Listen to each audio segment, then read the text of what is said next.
平安，欢迎收听迦南之声，我是刘英叶牧师。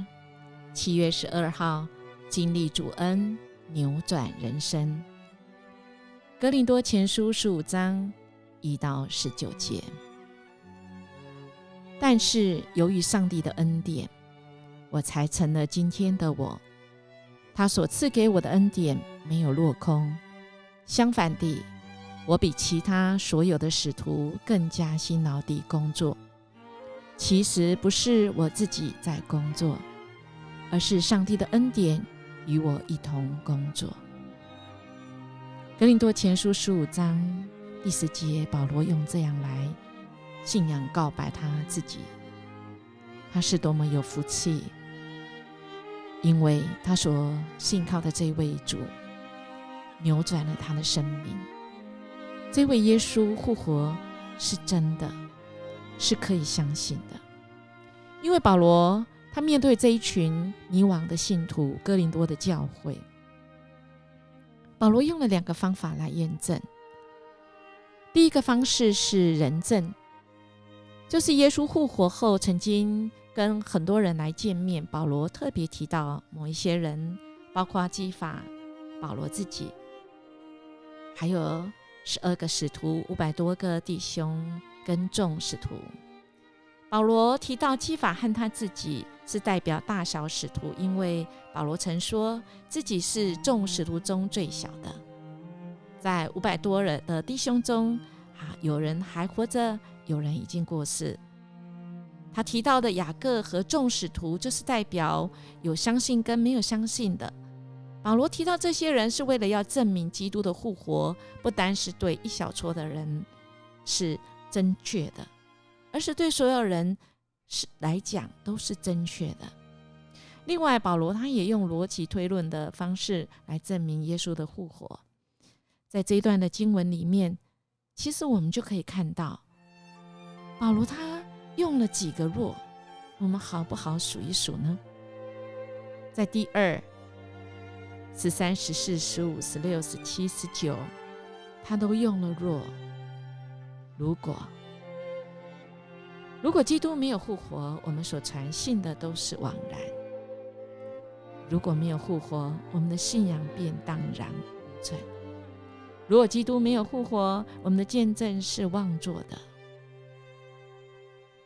就包括你跟我们所说的都是谎言。如果基督没有复活，我们就仍然活在罪中，甚至于会灭亡，比这世上的人都更可怜了。因为我们所受的逼迫，所受的忍耐，原来是白白受的耶。我们看到保罗他真的是很有智慧，他分别用人性逻辑推论去证明基督的复活是千真万确的。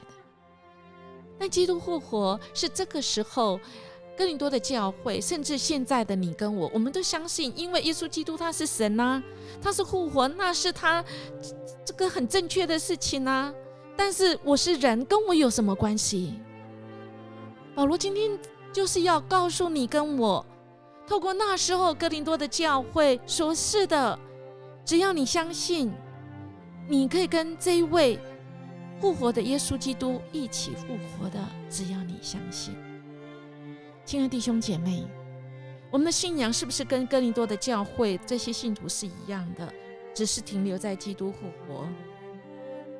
基督复活是一个结束，是吗？不是，它却是一个开始，在我们的身上开始，在我们的身上启动，在我们今天还活着还有一口气在的人，我们要启动跟见证，因着我们依靠神的大能，我们救我们的这一位主，不只是要使我们得救，要让我们靠着他得胜有余。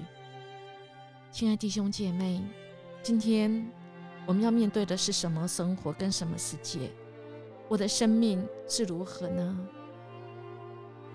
能够改变人生命的主，他赐给我们力量，因为他是复活的主耶稣，只要我们愿意相信。在我们的身边有多少人因着相信耶稣基督，生命真的得着改变了？英叶牧师自己的孩子就是啊，从小信了这个信仰，但是他只是信在他的脑袋里。当他的生命青少年，他经历了许多的事情以后，他真的去相信说，这个复活大能，这个改变的能力是在人的身上可以启动的。他的生命再也不一样，他知道他的生命不再是黑白，而是彩色。虽然我们每个人都是往着死亡的路上奔跑，但我们却是知道死亡是一个转变，不是一个结束，以至于我们知道我们要怎么活，好不好？我们今天将我们今天的生命交在这一位主，他是使能将那个不可能变为可能的主，他要在我们的生命中做大事，让我们靠着主活出美好的一天，好吗？我们一起来领受上帝的祝福，一起来祷告。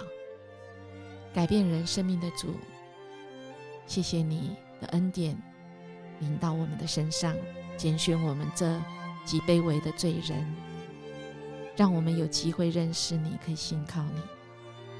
也愿我们得了这个拯救，不只是得救，我们靠着你得胜，来传扬主你的爱，让更多的人在那绝望中被叫醒，使他们领受那个迎面而来的盼望。